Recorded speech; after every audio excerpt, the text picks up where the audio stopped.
Surrounded by. I am surrounded by. I'm often surrounded by. The entire system is surrounded by Freaking idiots. Surrounded by them. idiots. I'm not wearing these headphones because my hair looks ridiculous with those headphones. Yeah, I thought mine might look kind of crazy, but you got more hair than me. So. Yeah, no, yours looks great. I look like Sideshow Stro. Sideshow Stro. I'm going with that lately. How many times can you say that fast? Sideshow Stro, Sideshow Stro, Sideshow Stro, Sideshow Stro. How How y'all feeling, man? Good, man. How you doing? Feeling good? What's up? Real What's good, up, man. man? Can't complain. We done did half a podcast talking in the living room. That's very true. Can we give a shout out to the room for a second? Look at the decorations up in Thank here. you. Look at 'em. Thank you. Yeah, you know? feeling real cozy. You feel yeah. me? Yeah, shout Cozy out to vibes. you know what? Shout out to Mr. Whitaker. Helped me set up the lights in here. Hey, Look man, at 'em. I only came and did lights. Everything else is by Stroh's plan, and So this you- is real. And I'm dope. low-key playing myself right now because I got one of my lights off. Hold on. We got- You like a gripping gaffer, huh? Oh yeah, he's Look Look at him. Wow. Add that to your resume. Man, I was about to say best boy, and I was like, that sounds odd and racist. Hey, all in yo. one. Hey, yo. Hey, man, we only a few minutes in. Let's not get canceled this early. All right, let's get see. There we go. This is what the Oh, look at him. Look at him. because I remember I didn't have a Practicals. light back here, so I went and got a few little filler light I for see that. it. Yeah. Okay. And so Accent lighting. Yeah. Loving the welcome to setup. Hope. This is Hope's first time to the Yes, podcast. yes. Yeah. Come on. But yeah, my first time, huh? Yeah. Yeah. Thanks for having me, P. No, hell yeah. You guys just coming off a private eye. How was that tour? Whoa. Ooh. What was the In- cities? about it. What was In the a good cities? way. So we hit New York, we hit Ohio, Okay. and then LA. Man, Yeah, that's man, fire. Cincinnati. Wow. That was fun. That was really cool to be in Ohio. It was our first time the end of last year, so we went prior to doing the tour just to do a poster reveal the first time, and it was wonderful just to see Jack Cook, our director, go back to the hometown, experience like what family life was like. Elliot and his parents as well out there. Everybody was so welcoming and warm, and I mean, you know what it is. You live in a big city for so long, you almost forget what life is like outside of that. And obviously, it's way more communal, way more inviting, way more loving. You know, everybody just really wants to support the project. And obviously, there's a lot of love that surrounds, you know, our director, Jack Cook, and Elliot, our producer and actor as well. So, you know, just to see that, to be in their hometown, to feel that, that's what makes the project that much more special. Yeah, and coming from the Midwest, I know, like, if you're from Ohio, even like Matt Rife being from Ohio, like, when you're from the Midwest, when you do something in Hollywood or in these spaces, that's huge. Like, if you're, from New York, Chicago, LA, it's still huge, but it's a little bit more expected. You know, you're not, but, coming, what part of Ohio is he from? Cincinnati. Yeah, Cincinnati. Yeah, they show love out there. Like, wow. It was dope. And to them, it's like we brought Hollywood to them. You know what I mean? Right. So that's kind of going to be the new model. You know what I mean? Every kind of project we do, let's keep it going. Let's add more states to the dates. You know what I mean? I mean, that's also a good concept even for even creating more projects in general, like placing them in places that are not conventional or that are, that people don't shed light on a lot. I mean, for example, I'm sure that's one of the pieces of why The Wire did well, because it tells the story of a Baltimore. Yeah. Right. Really put. You know what I mean? We got a lot of stories about LA. We got a lot of stories about New York. We got a lot, but how many Arkansas stories do we have? Yeah. How many, Breaking Bad gave you a New Mexico story. New Mexico, That's very true. You see what and look at the economy in New Mexico right now. And then, they might throw a little dollars your way. But you co-wrote the film, right? I did. How did that process work, man? That's crazy. Man, this project has been, in the works for several years. Me and Jack, we did a project prior to this called Shootouts, and that was about, hip hop and kind of the negative effects of what it has on the youth. But then as soon as we finished that, Jack was like, all right, I got the private eye. You know what I mean? Like, this is kind of what I'm feeling. It all came, he already had the story in his head. Right. And I just helped him write it. And then we also had Patrick Rowe, and then we had Rosalinda Books, which is Jack's wife, also help us pen. So it was dope. That was the first time I really did a collab joint writing, project like that with so many different heads. But it panned out because it's just so many different minds to pull from. You know what I mean? That's but crazy. you know, originally we wanted to do, you know, some kind of psychological thriller, and then we was like, wait, now that we have Matt Rife, we have the perfect opportunity to make this like a rom-com. You know what I mean? I So see what we you're can saying. hide it under everything as a mystery.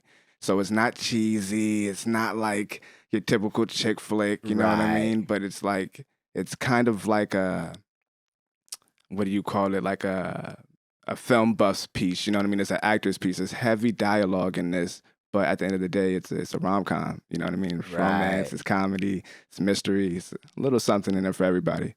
That's fire. So a little bit more about your background. You're from California, born and From raised? LA. And, you know, did high school, college, the whole thing in Arizona. Came back because if you ever been to Arizona, it's very slow out there. Very, very slow. It's not really much to do. And I knew, you know, LA was always home. You know, Right. you know, my family, they have a lot of different businesses out in Arizona, specifically for the developmentally disabled. Oh, okay. And houses are cheaper out there. It's just Yeah. makes more sense to run a business out there, but it's so slow. So I had to come back to LA, and I just happened to jump into this industry by accident. Like Really? It's not like I came here and I was like, I'm gonna be in the film industry, or you know what I mean? Like I was a manager at a hotel, quit that. Happened to be watching Entourage a lot, you know. I'm on the couch trying to think of my next move, and I'm on my homie's couch, just couch surfing, you know what I mean? And I just happened to go to Hollywood, ate at a Subway. Some agent see me and was like, yo, you got a dope look. Because back then I used to have like locks, like it was freeform, and that's how I got shit. put in a lot of shows doing background or any kind of Right. feature role, Just just unique my look. Right. So it was literally just an agent named Tess, and she was like, yo, like, are you an actor? Because you got this dope look. Like, convinced me to go down to her agency, do a code read, and I mean, I'm here now. Wait, what? What? Yeah, that's my story. How have I never known this? That's crazy. Yeah, that's my story. Literally, I could only afford like a 6-inch sub too. So I'm outside eating, and then Right. some lady walks by like, "Hey, you got a really good look. Like, are you an actor? Are That's you a model?" crazy. And I'm like, "No." And she was Wow. like, "Well, I have an agency right on La Brea. Like, you should come do a code read." I'm like, "What the hell is a code read?" And she's like, Right. no, don't worry. Just walk with me. Followed her. We walk up, and she has a line of people just waiting to audition and everything. Put me on tape. Literally did it, and she was like, "You're a natural. You should really think about joining this, and here are the resources. Here's LA Casting, here's Central, Right. and boom, boom, boom, boom, boom." So See- that's kind of how I got in this industry for sure. I'm curious for a second because one of the things about Hope that we've always known is you've always had an interesting look. Yeah. Like Yeah. anytime we've seen Hope on camera, he's been a character. Yeah. You know, the way he represents himself in a wonderful way. It's authentic to who you are. But like, is that something that you have then purposely maintained, or it's just something that has always stayed true and you've embraced it since? Well, that's a good question because I've had a fashion background. You know, my homie who owns Let Us Feast right now, me and him and another friend named Bobby, we had a brand called Forever the Elite. And we were heavy into fashion. You know, I'm on Hype Beast and High Snob every day, Yeah. just looking at the new brands and the competition. So I've always been into fashion. My mom always had us dressed down. So it's just something that's always been into me. But when I got into the industry, that's one thing that I seen that was kind of lacking. I mean, you got Lena Waithe, she's fly, you know what I mean? You got the Spikes, you know what I mean? But it wasn't a lot of people just bringing them to it, you know what I mean? So even when I was doing background, I was wearing like pieces that were cut and sewn by, you know, the company, Forever the Right. Elite. So it was just stuff like that to try to do product placement and, you know what I mean? Oh, how can we get our jacket in here? You know what I mean? We That's own it. You want me to sign off right here? Right. Boom. You know what I mean? So it was kind of like that, but, you know, Wow. yeah. Wow. Damn, that's crazy. You might see me in a lot of Palace now. You know what I mean? Yeah, Oh exactly. man, feel some me? Palace Shout out to needs to sponsor you, feel bro. me? Tell them to cut the check. It's Come all on, good. man. Palace, what's up? What's happening? What's happening? So what age was that? That I got in, Yeah. that was 2016. Okay. 2016 is when I got into it. And then when did you start writing? Because I know you've like written and produced. Yeah, so couple I used to write music, you know what I mean? I feel like so Makes many sense. black kids wanted to be a rapper, you know what I mean? Or some kind of poet when they was Yeah. growing up. So I used to write a lot of music and just being realistic with myself, I was like, there's no way that I'm gonna even like. I just know the hard work and the dedication and just the numbers and the analytics that music takes. So I was like, I'm just gonna just keep writing little stories and whatnot and just tuck them away. But when I was on these sets doing background acting and you got so much time, that's when I really was able to pay attention to how productions were ran. You know what I mean? Like, oh, okay, that's a grip, that's a gaffer, that's the makeup department. Like, you're just kind of seeing all the pieces that it takes to be able to go ahead and do your own production. So in 2017, that's when I wrote, Shootouts. And it was funny because I didn't even know if I was going to write it at the time. And a good friend of mine who's a singer, very, LA famous singer, she was like, yo, you should write that story. Like, you've been telling me about it. Like, just write it. Right. Ended up writing it and linked up with Jack. Jack's another person who I met on set doing background and whatnot. And he was one of the people who was like, yo, I'm about to make a film. Like, let's make a film together. Like, I'm not like all these other people up here that just talking about it. Like, I actually want to do it. Like, I know where we can get the cameras. I know where we can get the crew. Like, let's just do it. So linked up, did Shootouts, and we just kept it going ever since. Wow. Damn, that's great. So sometimes that's the best way to get into things, just being thrown into the fire. Just really being is, man. thrown into it. Because it's the overthinking it of like, no, well, I feel like it has to be, and then you just start writing. Yeah, and it's just about anything. Like, at the time, I was going to Rolling Loud day and night. Like, it was just so many. I mean, I've been going to festivals since Pay Dues and Rock the Bells. You know what I mean? Okay. So I've seen just the evolution of where, party drugs have went to. So you're going to these Rolling Louds now, and you're seeing, the youth just on everything imaginable. Right. Like, and they having fun. And I'm like, oh, okay, this is the wave now. But hip hop is kind of responsible for it because they're planting it into the lyrics, and this is why everybody feel like they got to have a double cup. So I wrote a show about that. You know what I mean? 4 friends in LA, off the shits, just living life like rappers do. You know what I mean? And that was the log line. But literally, I just pay attention to anything that's kind of going on. And all right, if it's fly, if it's something I think can catch somebody's eye, I'll write about it. Damn. That's crazy. Yo, I'm learning so much right now. Yeah, I know. You over here looking just like me, like, shit. You see, this is the problem with male friendships. You can know a motherfucker for so long and never know anything. Facts. That's facts. That's facts. I mean, y'all just jump right into the work and don't even know how what the origin or is. you start talking about like current events, and then you it's surface shit because and it kind of feels selfish. You go up to somebody, you don't want to tell them your whole life story. You know what I mean? I feel like over time you get to know people, then you're like, That's okay, true. you know what I mean? True. That's what Denzel's about. All right. You got integrity, you know what I mean? That's it. They got integrity. But you know what, though? I will say this much, though.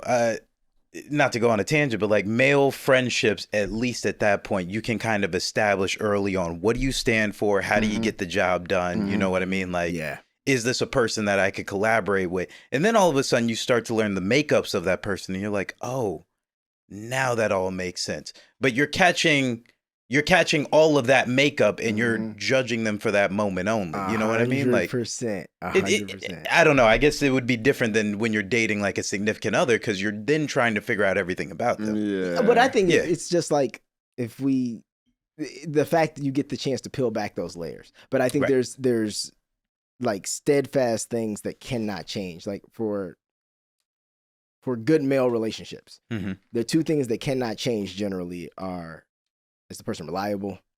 Are they honest? Yep. And are they trustworthy?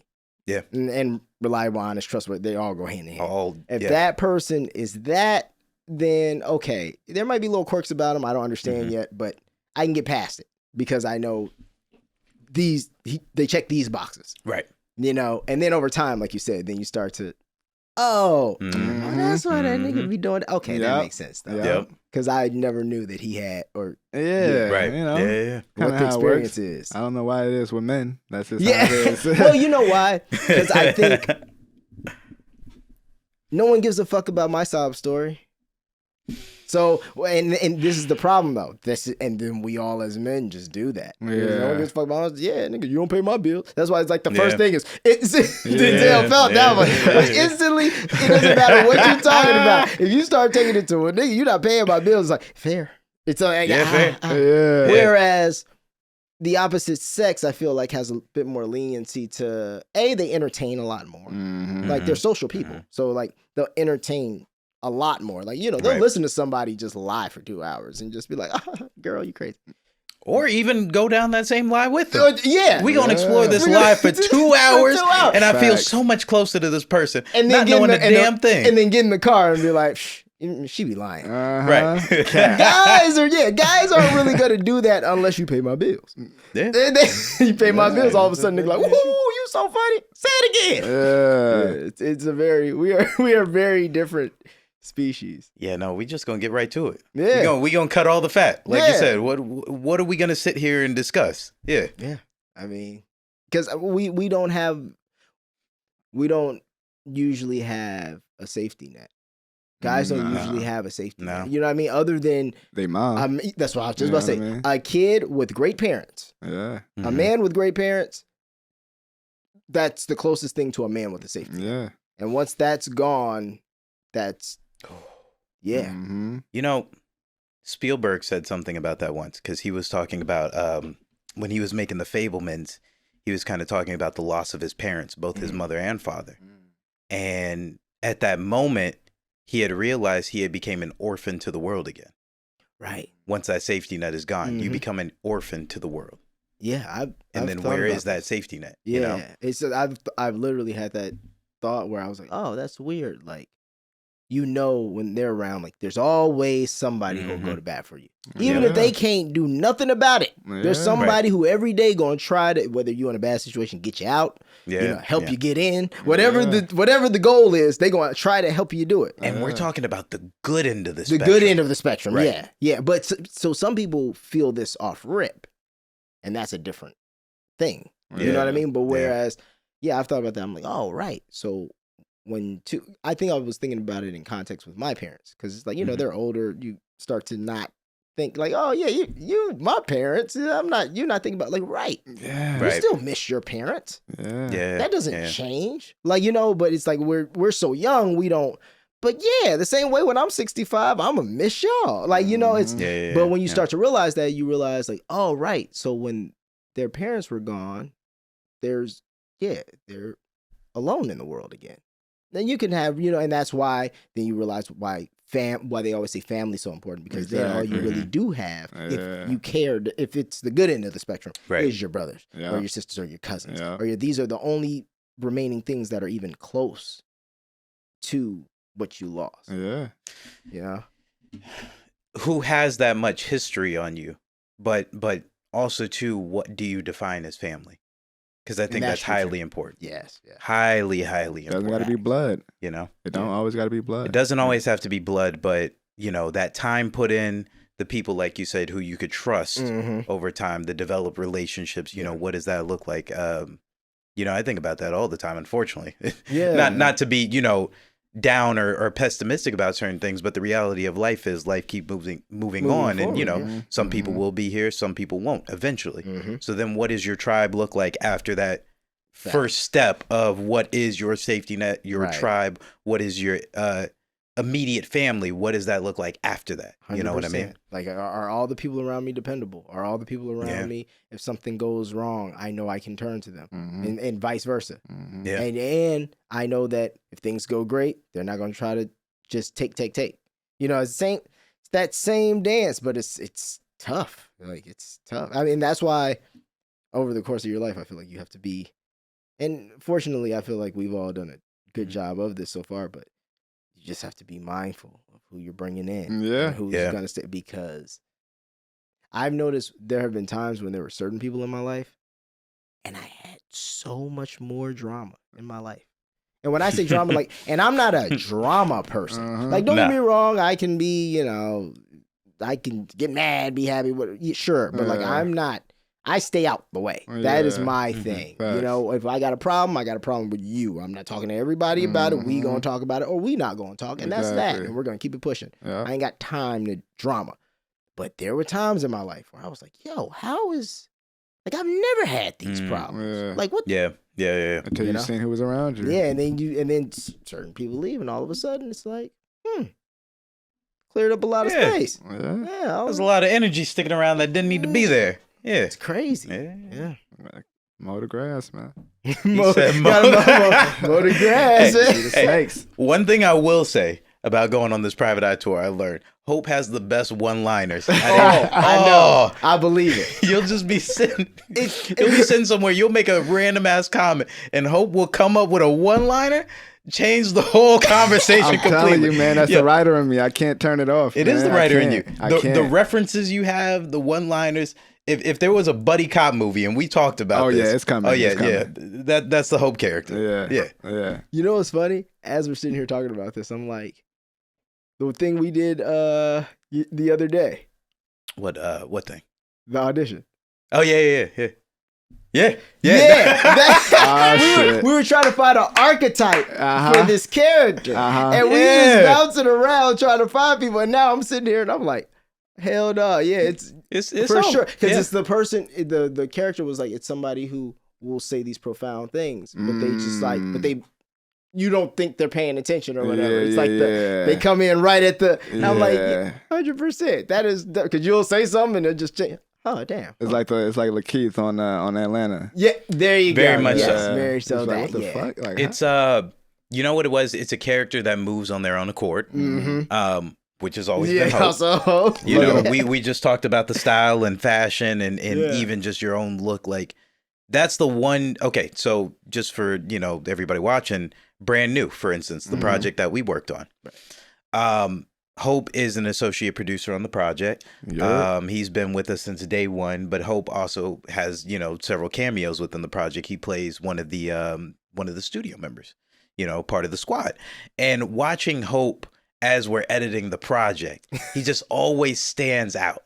His unique frames, the bucket hat, him being in the cut. You could see a wide shot of him, you could see a close up, but he is a defined character. And as Quincy and I were sitting back cutting the project, you couldn't write a more distinct character. We would be scratching our heads to try to come up with a person who resembles what Hope brings off the rip. And that's kind of what you would hope for in life, is that people are their own defined. Look at that. Double entendre. Hey. No, but real rap, that's what you would hope in life is you would want somebody as defined. Yes. As rooted in who they are, coming to the table. You want to meet those people, and that I've always seen in Hope. You know what I mean? 100%. So, and I gotta give him his kudos. He did his looping in one take. One take, sorry, One take. One Literally, take. we had a scene where Anton's coming into the studio and he's dapping everybody up, and Hope, he say something to him, and we were like, okay, so you got to fill this. It was like what was it, like 3 seconds? You got to fill this 3 seconds. You got to find something to say. I pressed record. Boop boop boop. Hit it on the first try. Boom, And money. it matched. I was like, oh, excuse me. Yeah. Sat right back down, lit up, kept it moving. it was a lip sync too. There was a lip sync. And, for the people in the audience, what do they call it? Tracy on Smart List. They're always like for the Tracy in the audience. We had no clue what Hope said on the day. He was mouthing off words, but as we recorded that moment, we didn't have a mic on him, so we have no contextual idea what lip flap he had to match. He just already knew. Just watched it. He just knew. Just watched it once. He said, "I let's go." Yeah. That's funny. I love that. So you never even in school and stuff, you never were into drama or any of that. Were you a big movie buff growing up? So I was. My mom, she loved watching movies. I mean, Spike, John Singleton, even horror films. I watched a lot of films with her. In high school, well, I guess I've had an entertainment background. I was in a band from 3rd grade all the way to college. Drumline, you know what I mean? Just waking up early, having to be there 5 a.m., strap up. Hey, yo. Strap up the drums and get to work. So I've always had an entertainment background, did the talent shows, so that's why there's no stage fright or anything like that. But makes sense. Just didn't think it would be this. You know what I mean? So it's a blessing to be able to just land here and meet good friends like y'all. You know what I mean? That we can just elevate together. You know what I mean? Hell yeah. Yeah. And I was reading your last name.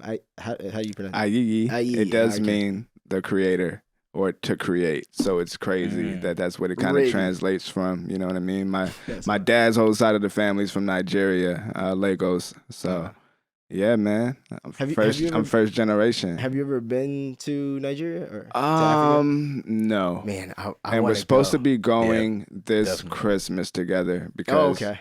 you know, December is like the cheapest time to fly.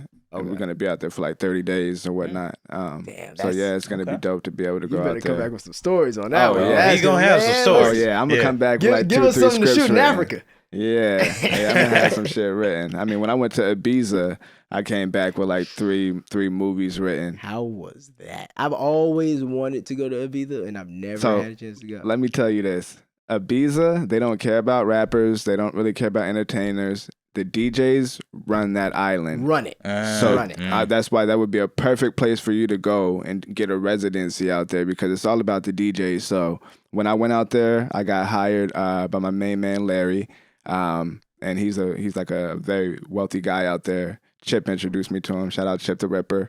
He needed a writer. He had this movie concept, so went out there. Only booked it for a week. I was only supposed to be out there a week. I wrote the movie in about like 4 days, like 4.5 days. Like I just locked myself. He got me this fly ass like villa. So I'm just in there and he's like, yo, you gonna come out to party tonight? Nope, I'm here to work. I knocked it out 4.5 days. I sent it to him. He was like, yo, I'm gonna send you a taxi. Come to my spot. Went over there. He's like, yo, how the fuck did you write this? like what? Like this is crazy. And I'm like, man, I was just locked in. So he's like, you know what? Do you want to stay here for a month? Literally just asked me flat out, do you want to stay for a month and just, you didn't get to see the island. Like you want to just vibe turn out? that down. I said, hell yeah. And that was the first opportunity that I really seen the like financial freedom and how important that is. You know what I mean? Like just being out there on all on their dime, you know what I mean? Because it's him and then it's his wife, Magali, and they, have like this production company together. So they're trying to get their content up or whatever, but they obviously needed a writer. Right. Went out there, and they showed me so much love just being out there for a month. Just partying from 7 at night to 7 in the morning, and then they got an after. Like it's so much. Like just the culture is fire, food is fire. The people out there to come up and just talk to you. You know what I mean? Like they're just out there to be. You know what I mean? They're not really trying to race or there's no rat race. They're just out there. You know what I mean? And it was dope to see just. It was like Cubans, Nigerians, like just so many different races just on the island, just enjoying themselves. Right. And I'm like, this is what life is. You know what I mean? If I could be bi-coastal anywhere, I would definitely be out there. I want to go. Wow. David Ibiza, Guetta has like LA. a crazy crib out there. And he like makes crazy. Really? And I met a real estate agent out there, so I'm like, oh yeah, You're like, spot. We good. You know what I mean? What's the economy like in Ibiza? Is it what's the currency exchange? I mean, just a curious question. What is their? I'm trying to think. What do they even? What kind of money do they even like? Do they even like? Oh, I believe it was like. I don't even know, to be honest. Everything was paid for. I don't want to have to know. Everything was paid for. Like, well, I know when you go to Africa, I mean, oh yeah, the money Ibiza gonna be crazy. The Naira out there. All right, here we go. Naira's Nigeria. Ibiza. So one Ibiza token is 0.00029992 of $1. Oh, word? So let's just, for the sake of argument, you can run it up. Yeah, we can really run it up. I feel like that island might be crazy, just because, or whatever the hot spot in that island, they probably are taxing. But yeah, right. Like Santa Alaria, that's like where the like. I guess like the new upcoming, you know what I mean, creatives and shit is staying, and then you got Old Town Ibiza, where it's like that's the town, like town business.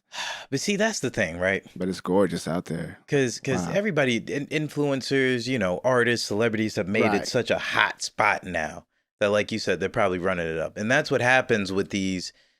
Communities that maybe say for so the currency rate is super down, we could go over there, we could maximize our dollar, et cetera, et cetera. Everybody starts posting about it, and now all of a sudden people are taxing. Rental cars are like 5 times what you would pay out here, knowing they making probably 10, 50 times what they would make over there. The one rental car, they run it up for a year. This is a nigga who went to Costa Rica once. Yeah. And said these rental car prices are preposterous. I said there's money to be made and there's a finesse. It is. I mean, oh man, you learn the language? Let's go. They don't even want to tip from you out there. Like they look at you crazy when you try to tip them. You know what I mean? Like that's just not their custom. At least in Ibiza. Yeah, they build it in the menu. Like they like. Yeah, that's what I was gonna say. Is it one of those all inclusive type spots? No, like wherever you go, like you try to tip, they like, nah, bro. Like, what are you doing? Like, that's most of the world outside of the U.S. anyway. Yeah. Hey, listen up, U.S. Let's get rid of these tips. Peseta, the Spanish peseta, I guess is. You got to be like Reservoir Dogs. I don't tip. Oh yeah. Well, see, I always get people always get mad when I tip. I tip. Okay. People I tip. Mm-hmm. But I do get frustrated at times because, not all service is worthy of 15%. Correct. Now, I do understand because I've cared to know that, yes, facts, I have to pay some of your salary because that's the way things work in our dining industry. Yeah. So I will tip. But it has created a window for a lot of people to give more than subpar service. Oh yeah. And don't get me started on tipping for delivery. Oh. After I already done spent what? $40 and then service fees and all this, and then you want me, they're like, okay, well, your meal was $40, so you should tip Randy $6. It's like, Randy, I don't have the $6 for the 40. Like, what if I do this 3 times, that's a whole meal. Yeah. I have a counter argument to that though. You're paying for the convenience, not the tipping. Oh. Yeah, but I paid my convenience fee through Uber. Yeah. I understand that. But if you were that worried about the $40, you would also drive. you know I'm an advocate of driving to get my food. Are. This man will drive to the end of the earth to get his food. I will. But man. Here's the problem with tipping, right? Because all right, let's just say I pick up I place an order for pickup, right? If you're just handing me the bag, how much service did you really give me? I don't feel personally, this is just me, hold on, don't kill me everybody, but I don't feel personally inclined to tip on, hey, just picking up my order. Here you go, Mr. Whitaker. Oh yeah, no. Not tipping on that. However, I sit down at a restaurant, I know my guy, I got my guy over here, he brings me the menu on time, you know what I mean? It's in and out, we catch up on great conversation, he brings me food. Now he is physically moving his body and making accommodations for me to where it's like, all right, I can tip that because that's great service. It's like my guy who takes care of my car at the car wash. Right. That's my guy. I get it. I mean, it's like, tipping your barber. But then here's the problem. But when your barber wants to raise his prices to $60 a cut, I'm still supposed to tip you? Hey, shout out to my barber. I'm still going 25. 25. Hey man, shout everybody. out. I got grandfathered in. You know what I mean? Come on, and man. We go to the same barber. That's what I'm doing. Yeah, you we do go to the same barber. Shout out to AB. You got the same guy?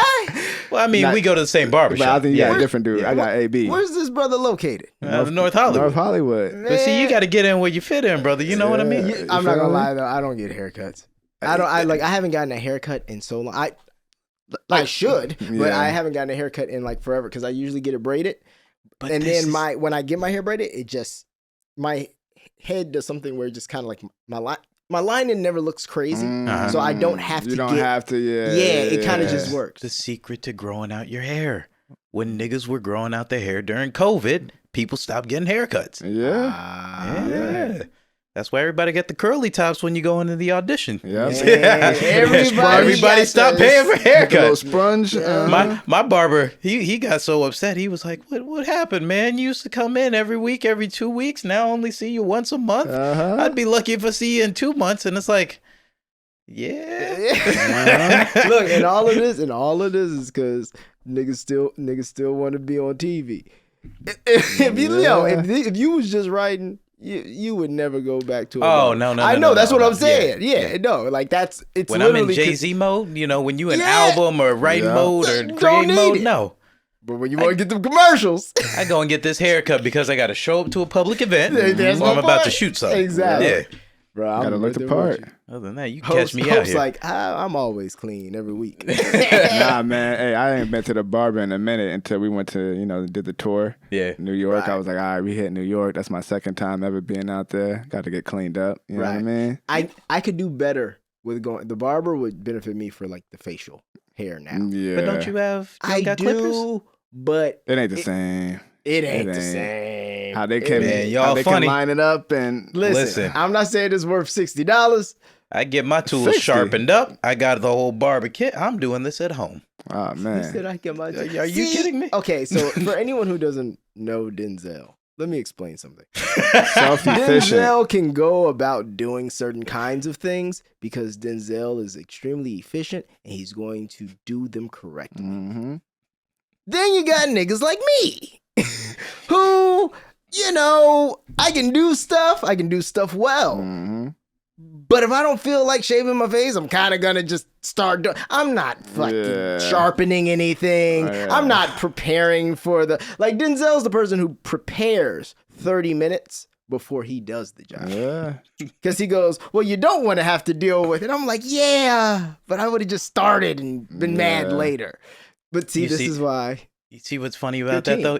I understand you say that, but the things that you want to do right, you go exceedingly above and beyond. And this is what I do know about you. It's just whether you want to do the thing or not. Take a look at how wide the gap is on that side of the mic.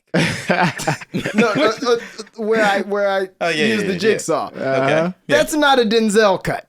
No. It ain't. A Denzel cut would have been exactly around the dimensions of the. It would have been measured. I saw a jigsaw and I was like, I gotta fucking get this done. And I was like, I'm not calling TaskRabbit because TaskRabbit now has a fee. Yeah. They add a quality assurance and safety Crazy. fee. What does that even mean? It's an extra $11 an hour. That's what How that do they mean. run that up? Because you know why? Because nobody knows how to do shit anymore. So you yeah, know that's what? True. That's true. Hey, an extra $11. Someone's like, I don't want to pay this much. Gotta And then you got tax the them. person who comes and they work all slow. And once again, I get it. If I was a TaskRabbit, I'd do the same thing probably. But yeah, it's a way you do things. Yeah. It's my patience. Like it's a patience thing. My patience is very. I know Hope got more patience than me. Like, I definitely learned patience from my pops. He's like the most patient person in the world. I would just be there like, all right. Well, so he was really calm too. super calm. The only one that was turned up, that's my mom's. She is like Got you. Yeah. on your head top. You know what I mean? My Gotcha. pops is like just calm, collected. Even he could be hot. He could just be on hots and you won't know it. Oh, see, not at all. My dad's the That's- other way. it's Like kinda it's dangerous. like he's quick. He can spike quickly. Yeah. But both of my parents are like highly energetic people, which shocking, right? Right. But they're highly energetic people. So I know, they probably had to learn patience over time too, the way I have for to. Like sure. my patience is I can be patient, but like if I want something done now or I need something done now and I kind of want, I gotta move. Because if I don't move, I'll overthink and then I won't move at all. Yeah. So I need to just move. If I just start doing stuff, I can figure. It's like this room. How many times did I text you about a million different things? But you know what the problem was? You know what the problem was?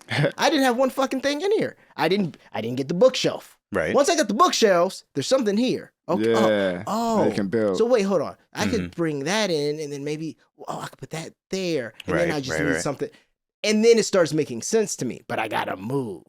Okay, I got 2 questions for you guys. Okay. Two questions that just got brought up. First one is, how much of your parents do you think you embody, and what split? And then the second question is, to your point, you say you just got to move, right? Mm-hmm. That'd be the equivalent for me. Sometimes I have to get it in my head first before I put action down. I have to like literally see it. Right. Which is crazy because not everybody has the same visual palette. Mm-hmm. You know what I mean? Like I seen this scale the other day where like you look at a picture of an apple. Some people see an outline. Some people kind of see it lightly shaded. Some people see that thing in 3D as if you were holding it in your hand. Right. For me, I got to see the whole 3D thing before I go. That's how far I got to think about the thing before I actually execute it. Right. What stage of the process are you guys, like even when you assembled this room?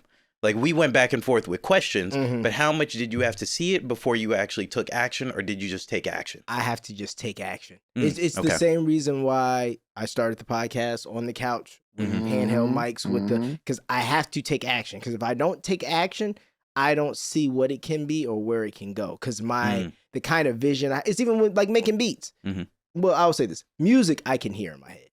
Okay. I can hear like how something in my head sounds finished. But now when I take action, it ends up sounding, most of the time when I get it right, it sounds cooler and there's more variable in it. Mm-hmm, mm-hmm. But even that's the way I like making music. I like throwing stuff at the wall and then seeing. Do you hear that beat in completion though, or are you making it as you go and you start hearing the beat?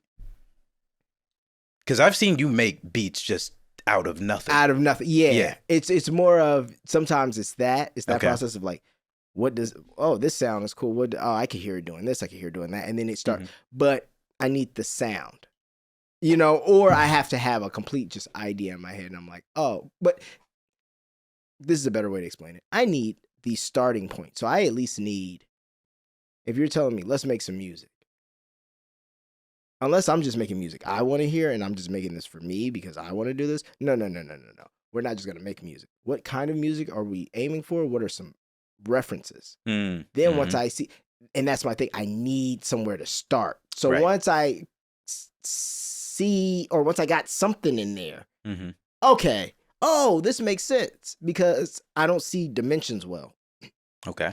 I don't see, so like, for example, I might see something and be like, that'll look great in there. And be like, no, it won't. It won't fit there. I'm that guy. So we did talk about this. Yeah, I need to see the stuff up and going. Right. Denzel sat here and told me, man, I was like, well, maybe I want to do like wood paneling on the wall and something that was going to take a whole lot of work. Yeah. And then he was like, well, maybe you just do half the wall. And then, and then you take the other half and then, you do like, you soundproof it, do like a foam thing, I'm like, I don't know, man. As Hope looks over like, well, nigga, it looked like that's what you did. Yeah, but that's my point. He said this because he saw it. Yeah. He saw it. I couldn't see it. Yeah. And then I got all this stuff in here. And then he brought him in one day and I was like, yeah, I think I'm gonna put like, some foam over there. And he just looked at me like I was like, yes, like you told me 2 weeks ago. But, and to answer the second half of the question, I think I'm a great 50-50 split. Interesting. I always laugh about that because there's certain things I definitely got more patient. Like my mom is a lot more patient than I would say than my dad. He's just a patient person, like more so. But that I gotta move. I gotta figure. I gotta just get. That's my dad. So I know it's funny because I'm like, man, I can only imagine like that. Oh, this is why my dad's always moving. Yeah, right, he's like, there is no, hey, sit down. Maybe you should sit. Yeah. Like I have to tell him sometimes, like, hey, maybe you should, you don't have to do that now. Maybe you should sit down, think about it for a little bit, do it the first thing in the morning if that's what you still want to do. But he got to move. And my mom, I know that she moves. I move kind of like her. She moves a lot on intuition. Oh, interesting. Okay. Yeah, she just knows, like, she's just in tune with herself. It's a feeling. Like, it's a feeling. She knows when something on her mind, she needs to get it done now. And then she knows when, well, it ain't going to be the end of the world if it's not done right away. So I think, I got the perfect balance. Okay. Yeah. I think I could say 50-50 as well. But it's interesting because my parents, so I didn't grow up in a traditional household. So my dad is Nigerian and then my mom is, African American. She's a black woman from Akron, Ohio at that. You know what I mean? So I'm growing up on soul, you know what I mean? Just Earth, Wind, and Fire, the Ohio Players, you know what I mean? The Parliaments, like just everything was funky in the house, you know what I mean? But then you got my dad who's Nigerian playing Fela Kuti, you know what I mean? Just Shabba Ranks, like just anything that's just not American. But they met out here in LA, you know what I mean? He got here on a soccer scholarship. Ended up meeting my moms. They were at Mont Sac together. Ended up having me. So it was just interesting just to see the blend. I definitely got my hustle, my work ethic from my dad. You know what I mean? When people are like, how are you writing scripts within a week? And it's just that work ethic. I've seen my dad just hustling. He's never worked for anybody his whole life. In the 90s, he had a beeper and cell phone shop. So all the celebrities was tapping in with him. You know what I mean? To get the big brick or just to get the beeper. You know what I mean? Like, that was my pops. He everybody knew him. You know what I mean? And his name is Hope as well.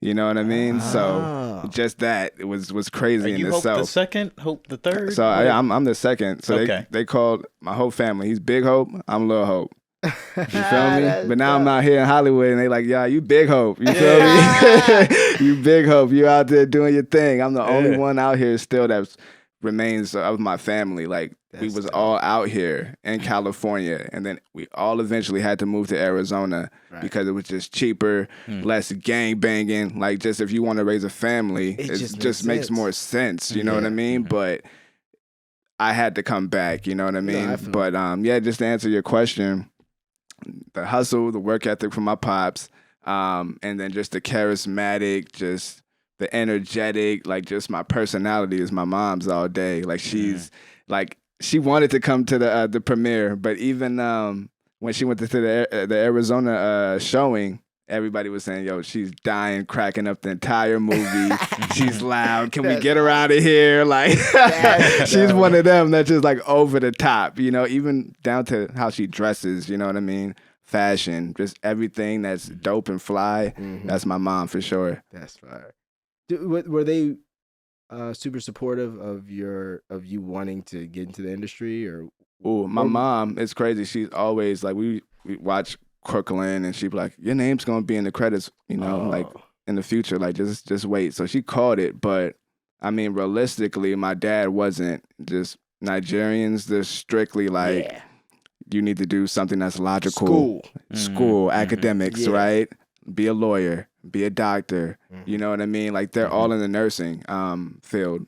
Like, to my cousins, like everybody, they're all nurses, RNs. You know what I mean? So that's what they would have wanted me to do. But, you know, the private eye has really, really opened their eyes. You feel me? Like, it's crazy. I'm getting calls from my cousins, like, just even my dad just showing so much support. Like, just my uncles, they're like, yo, man, that film was really, really good. And I'm like, yo, Dad, I didn't know that was even your type of, like, movie, because it's like a film buff type of joint. Like, what are you talking about? I watch everything, you know what I mean? So they were like, I know a good movie, and that was a good movie. Like, just to see your name up there, just to see, like, Ayiyi Productions, that's, you know, them, that's you know us. what I mean? It's just like, we finally get to see that on the screen, so it meant everything. How proud were they? Because you got your banner. Yours is second up. They was very, very proud, you know what I mean? And it's crazy because, like, I got family members that are very wealthy, and I've been trying to get them to invest, you know, since Shootouts. That was like 2016, 2017, and they were like, nah. But now that they finally can actually see the vision, and they can see that we can do it from point A all the way to point Z, and we can get it in the theaters, all 100% independently, it's like, why wouldn't you invest? That's like one of the only businesses where you can get 20% back on your return. You know what I mean? Like, you're going to get a good ROI. So it just makes sense. So it really just showed them that, all right, let's open up the conversation. You know what I mean? Let's get some more money. Private investors. Show and prove. Yeah, I mean, especially exactly. Especially as filmmakers, that's like the one thing that we need is like, you need your ideas, your creativity, you know, and a good try, but you also need the investors. You know what I mean? Like, you need the investors. It's really good not to have to go on Indiegogo or go to like platforms and, you know, taking your hat off, you know, like, you know what I mean? Begging, baby, begging. Can you offer me some money, son? Change. You got to change, son. Like, you feel me? So it kind of feels good when you have private investors, you know, like, all right, this is how we're supposed to do it. Right. You know, but hey, by all means, get your money. You feel me? If you got to go on these sites and get your donations, man, get it how you live, man. But investors are fire. You know what I mean? Because it's, you know, people will always say, you know, it takes money to make money. But I will say for sure, just entertainment as a whole, as long as I've been doing this, no. Like it if you want to get to a certain, it just takes money. Like It takes money. It just takes resources. Like, and it doesn't matter. Need 'em. Even if you just know everybody, then that means somebody else had the money to have the resources to help you do the thing. But either way, like, there's no way around it. Like, there's no way. And this is coming from a nigga who just, because he bought 2 Nan lights, feels this way. And like, and then, bruh, he told me, he was like, yeah, I think you're going to need. Man, you're like, I was like, wait, what? I'm like, I asked him, I said, so you think if I just got one? He's like, nah. He's like, nah. And I'm just like, man. So then lenses, and then and camera, and then it just never editing. stops. It's just And like, you're talking about a production that is just set, and you don't have to worry about it. I don't have to move. I'm not moving it around. Everything's stationary. What? That's it's a tricky business. I mean, it's a interesting facet of like the arts, say for so, because we talk about this all the time. There are certain disciplines within the art that, you know, only require one body or just a few body. This requires people, no matter how you cut it. Even if you want to chop down the money aspect, like you said, it's resources, it's calling on favors.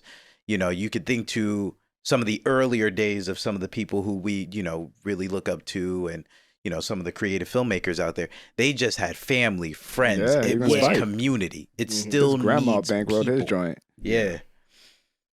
Who That's was that? I say even Spike, like, to your point, like his grandma bankrolled, she's got to have it. Right. You know what I mean? You Like, still need community. there would be no Spike if his grandma didn't invest into him. You know what I mean? So it really just takes that. It's a scary thing. I mean, outside looking in, like, we understand how it works, but it's a scary thing too if you don't understand movies or film. Like, I can only imagine like a household where the parents aren't into movies or film or the arts of any sort, and then you have this kid who's just like, no, but I want to make this, and you're just like, wait, but like a $2,000 camera, right? Like I don't get it. Like, no, like, you know what I mean?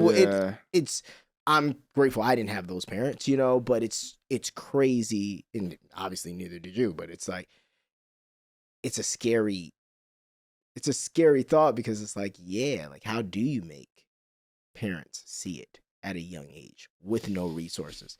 Well, I mean, at least now with phones, if there's anybody to ask, it's y'all two. You feel me? But our parents were behind it. Yeah, our parents were like I know mine were 1,000% behind it. Yeah, obviously yours were too. Or my dad came along the way. He came along the way. Okay. My mom was more inclined. Yeah, that's how it normally is. You know? Yeah, and see, mine was the inverse.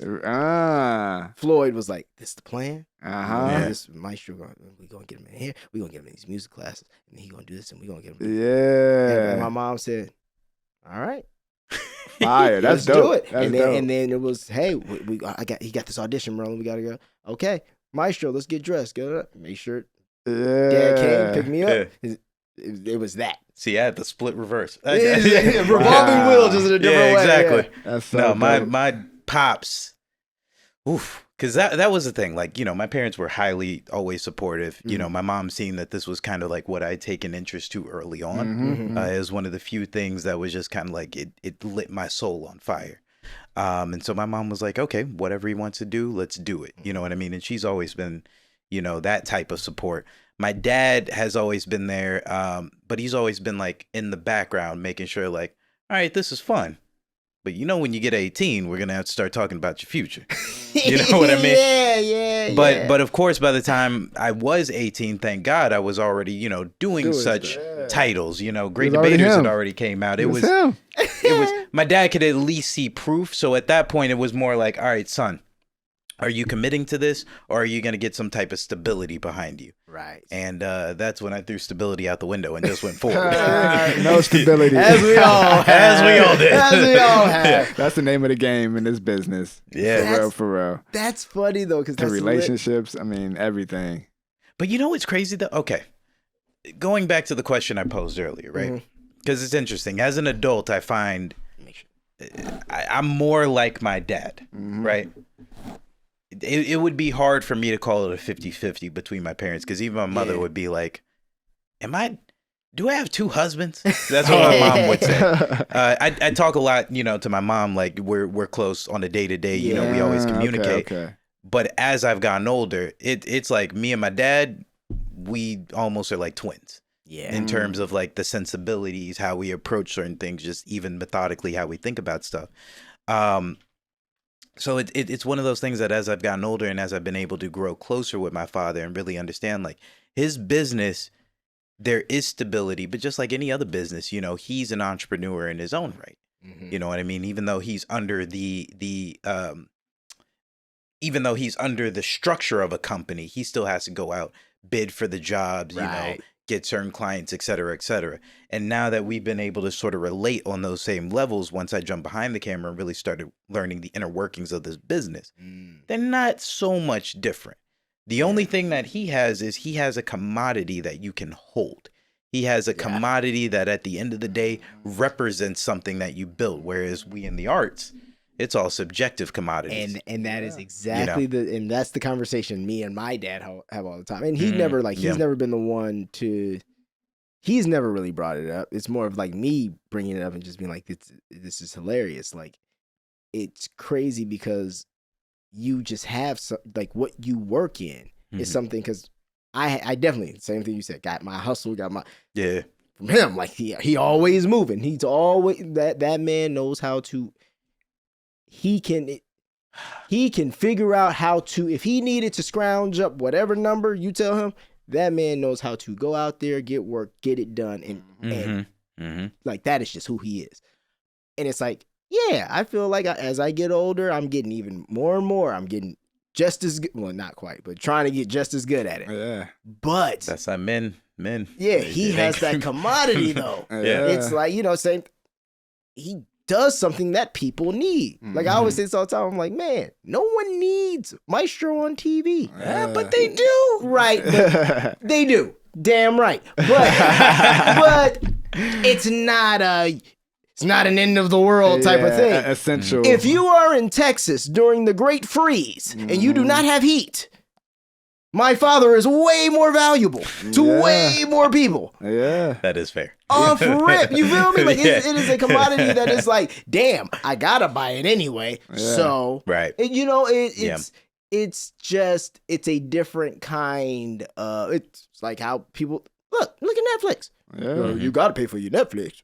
Gotta pay for your Apple Music. Gotta pay for your Spotify. These are things people feel they need. It's just levels. It's just levels, and it's a different kind of like, and that's where their stability just kicks in, because it's not like you said, it's not a subjective business. It's this is what we do. These are the numbers. This is what it'll cost you. Yes or no? So that same conversation, you know, because we always talk about wealth building, and we talk about, you know, what does that look like even outside of our business, right? Right. You and I have this conversation all the time. It's if we look at some of the most prominent figures in entertainment who have generated wealth, who have generated assets, a lot of those assets, or even where their profit is coming from, is not entertainment itself. Yeah. You know what I mean? It's off of commodities, everyday necessities. You know, you found something that people need, whether it be clothes, beauty, makeup, health products, you know, food, alcohol. Well, do they need? Well, but listen, it's debatable. But yes, things that can be used for consumption on a day-to-day basis. Like you said, if you're stranded in the middle of a snowstorm, you need this. You need this. Yeah, you maybe kind of need your art for your mental. Yes. But that is, you know, secondary to what are your priority needs. Exactly. Your immediate needs. If we have another ice age, the person who can make fire, the person who's resourceful, this is what we need. Yeah. If sure, there's a nigga in the corner who's really funny and he can tell jokes, but like if he can't, we're gonna have to eat him soon. Like there's not. Right? I'm sorry, like that's one time when it's like, look, Kevin Hart, you're really funny, but. It's Yellow Jackets. How you coming on that fire? Right. Are you helping us build this cabin? Because if not, man. Because look, if this is between getting rid of you and this 6'8" person who can pick up way heavier things, I'd be out. I'm right after Kevin. I'm right after shit. That goes back to our original question, or our original topic, though. Where the world is today, and what actual skill sets do people have? Oh man, okay. There's the movie coming out, Civil War, right? Oh yeah. Yeah. Yeah. Excited about watching this. I am too. However, hypothetically, shit goes south. How much of us have practical skills? How are you going to survive, take care of your family? How are you going to engineer certain things when there are no engineers or mechanics to call? How long do you fellas think you will survive without modern day commodities? Okay. Well, Maestro, wasn't you in The Walking Dead? yes. Okay, so we already know. Yeah. We already know how you He's gonna do already that. got the practice. 2 episodes. Look at that. Was the Look end at of that. I think in a situation as far as myself faring, where I am in life right now at this moment, not prepared at all. Okay. I would perish. I know that. But I think if this could, wait at least, I'd say 8 to 10 years, when it's like, I want to like get buy a house. As I'm a little bit older, I think that I think about these things, so I would be a bit more prepared than the average person. Okay. But this is also why I was telling you things like I want to try hunting. I want to try. I want to start doing more outdoor things that are different. The shooting guns, like all these things, because these are skills that I would like to have. Range. Oh, man, hit the gun range. You been at gun range with this guy? Yeah. Oh shit! See, that's what I'm John saying. Wick over here, man. I see it coming. He be doing Crazy. the video. Yeah. Oh man. Yeah, I went shooting with him a couple times. Oh man. Yeah. See, but these are things like that's what I'm saying. These are things you need because I don't think our middle America, in my opinion, will do better than New York, Los Angeles, all these any remote places will do the best because people in remote places, whether if they were farmers or are farmers or whether they they live in nature, they're a little more removed anyway, so they're used to it. Right. So they just have certain skills. Anybody who lives in a major city, I think, in a matter of, It's cooked. yeah, they're cooked. Like in a matter of days, they're cooked. Well, isn't that what the movie, the joint with Mahershala was about? Leave the world behind. Leave the world behind. Yeah. That's what that was really about. And I literally just was talking on another episode about this, and I was saying the issue is we're so segregated amongst ourselves. That's going to take us out before anything else. And I think that is a piece of, foreign governments and anybody who has a vested interest in America not being number one, which would be pretty much everybody else, right? Yeah. I think that more so than blowing something up or, nuking us, it'll be more we can't coexist. And the fact that we can't coexist when just one bad event happens, and I said this before in the other episode, just look at 2020. It wasn't neat. And I'm not saying this as far as people didn't, but when we look back on it, the way people started acting like the world was in, it wasn't even that bad. Yeah. In the way that they framed it. Now, yes, people died. That was all very bad. But the way it was, the way we were acting like the world was going, if that shit would have lasted for 3-4 years, do you understand how cooked our world would be? America would be very cooked. Yeah. What type of pod we trying to have? Hey, let's go. Oh shit. Oh man, if you think about war tactics, or just any tactics of how do you defeat your enemy, you defeat your enemy from within. Where we are headed currently. All right, let's make this real picture book-esque for a second. Let's make this children book. Everybody here has seen WALL-E, right? Yes. WALL-E, you see the devastation of what is, present day mankind. Everybody is held to their devices. Yeah. Technology has befriended us, gave us the benefits of convenience. Convenience takes away our skill sets. There is no hardship. Yes. Look at where the world is today. A lot of convenience. Too much. What my main fear of AI and what would be what's the word for not virtual reality but augmented reality. The problem with augmented reality, virtual reality, AI, et cetera, is all about taking you, putting you within the world that you would love to envision, but then you don't worry about the physical world. Mm-hmm. It's fine if that's where you want to be in life. But there is still a physical world. Our bodies still, we still as souls inhabit a physical being. Mm-hmm. If I could get you distracted in a world that exists only within your mind, your realm, or within the realm that is not tangible. Right. But then in the tangible world, I can still have you present. I can still do whatever I need to do and create division because you're so worried about. Let me tiptoe around this carefully. You're so worried about making sure everybody feels a part of this thing that all of a sudden you're willing to allow certain things to creep in because you want it to be a part. Not everybody deserves to be a part. Mm-hmm. Agreed. I'm going to be careful with that wording. If you could decipher what I'm saying, though, just look at certain allowances that are being had, certain rights and freedoms that are being given. I'm going to be careful here for a second, but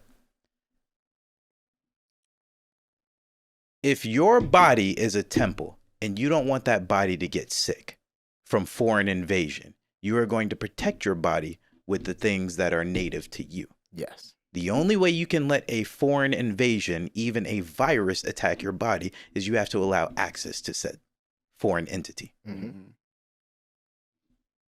That's all I'm saying. Keep it there. And that's all I'm saying. Look, and everything you said is extremely true. And then people wonder why they get sick and they're not healthy people. These are, take it back to the practical skills, though, is what I'm saying is allow your body to go down and then you don't have the practical skills to treat your cold. Right.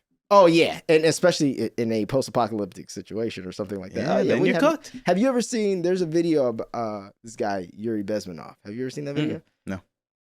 It's, he was in the KGB. Okay. And he basically breaks down how they stay, like, people say that this is, of course, but people say that they wanted to, these were tactics used to destabilize Western cultures. I'm trying to find the video. I don't want to find the full interview. I want to find the clip. Hold on, I'll look for it. But yeah, I mean, it's like Facebook, but it's one of those things like they said exactly what you said. You do it from within.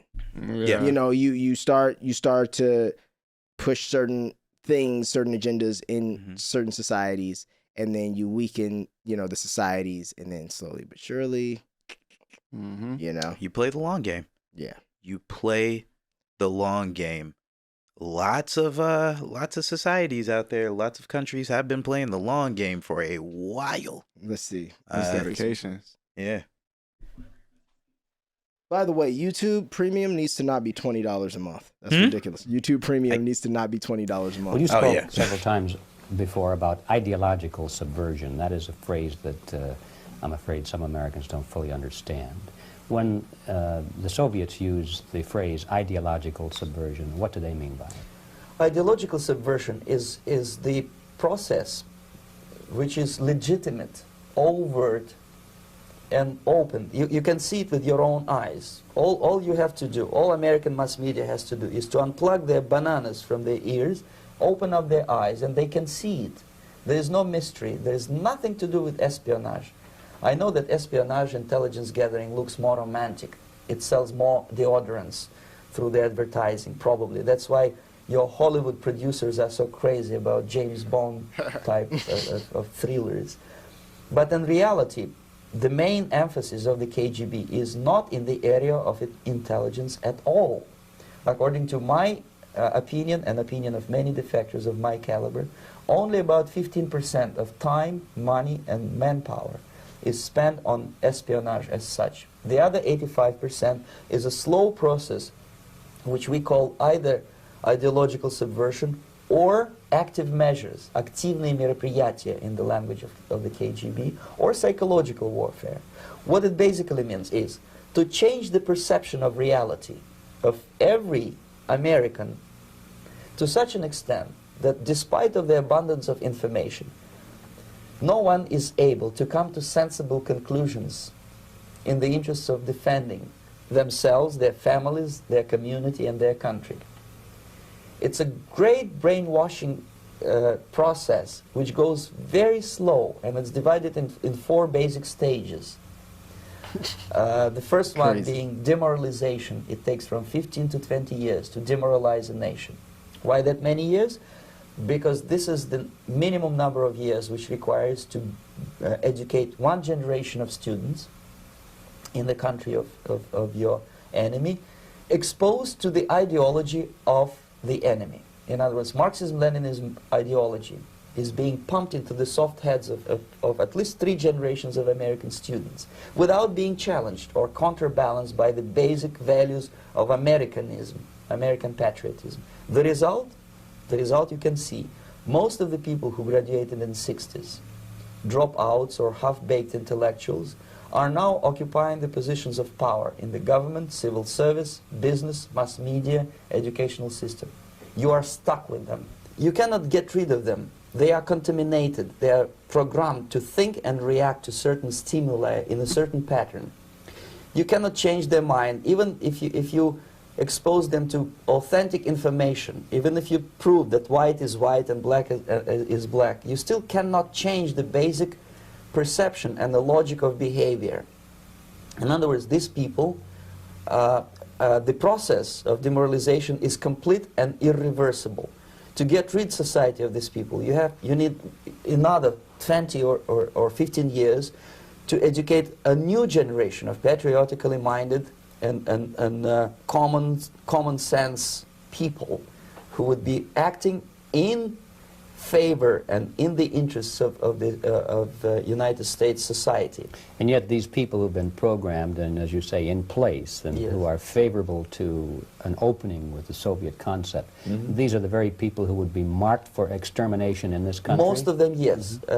Simply because the psychological shock when they will see in future what the beautiful society of equality and social justice means in practice, obviously they will revolt.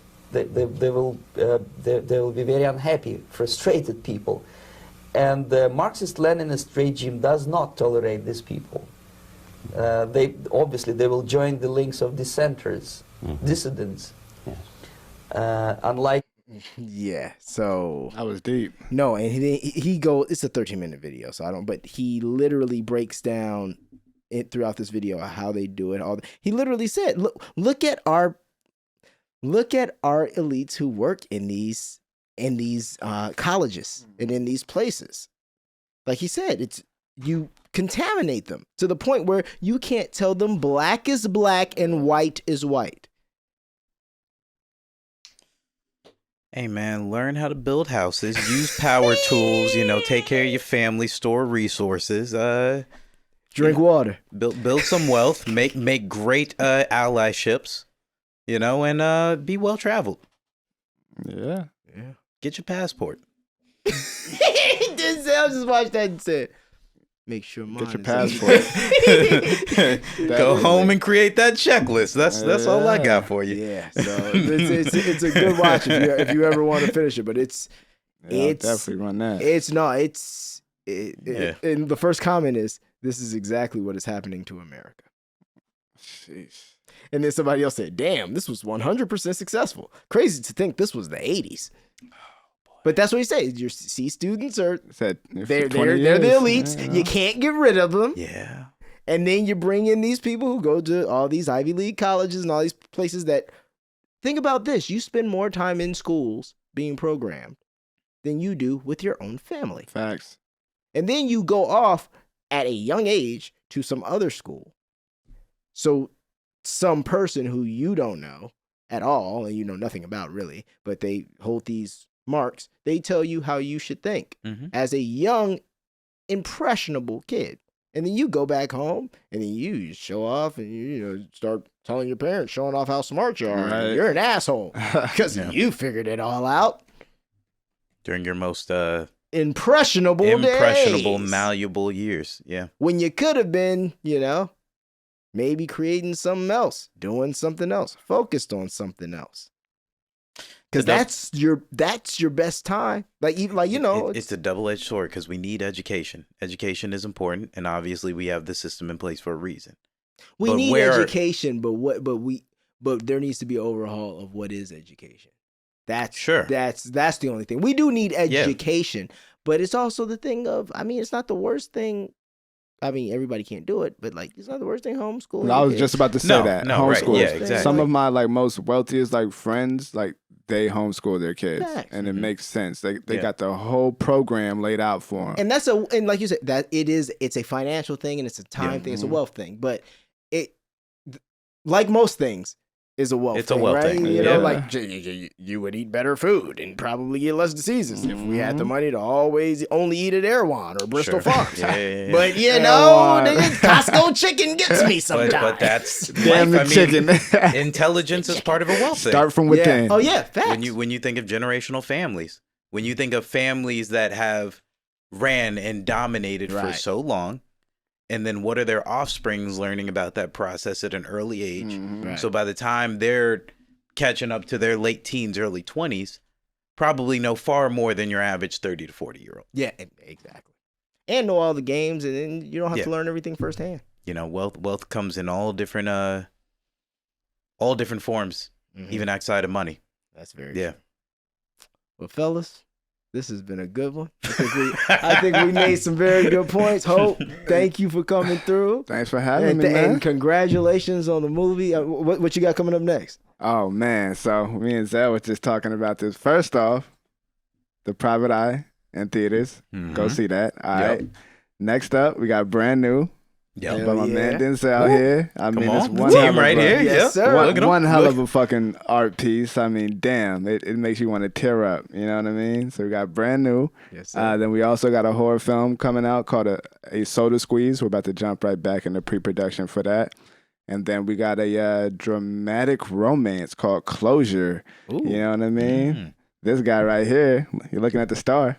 Looking at him. Okay, look at him. That's gonna be the real romantic piece. We've been talking about it for a minute. Yeah. You know, this film is gonna make Denzel look like a Keith Powers, but like not but like all the names sex, you know what I mean? Like it's just gonna be sex, but not like how it is on Power, you know what I mean? Where it's just a bunch of just he said it's gonna be sex, right, but not how it is. Yeah, it's intention for the sex, you know what I mean? It's not like let's just break out and have a sex scene. You know what I mean? Basically saying get in the gym, you know, get my incense cracking. Oh man. Yeah, get my sexy nigga swag. You know, it's time. Yeah, man. And yeah. I mean, there's a lot more projects we're working on.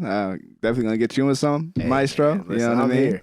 You got two of the most talented fucking actors still at this table, man. What's happening? Come on, this is gang. This is brotherhood. Hey, let's get it. I'm always ready. Yeah, man. It's time to work. Well, Maestro, thank you for having me, man. Of course, man. On your podcast, man. Of course, bro. Surrounded by idiots. Hell yeah. And we out. Yes, sir. Peace. Peace.